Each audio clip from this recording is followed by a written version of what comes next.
Ошондо Теңир Мусага мындай деди: "Колуңду Мисир жерине сун.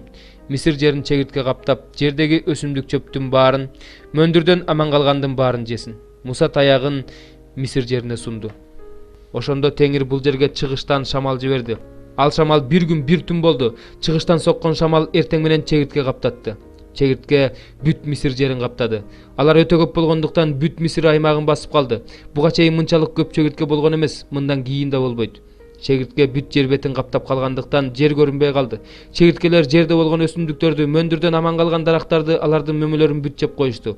Мисир жериндеги бак-дарактардан, таладагы өсүмдүктөрдөн эч нерсе калган жок.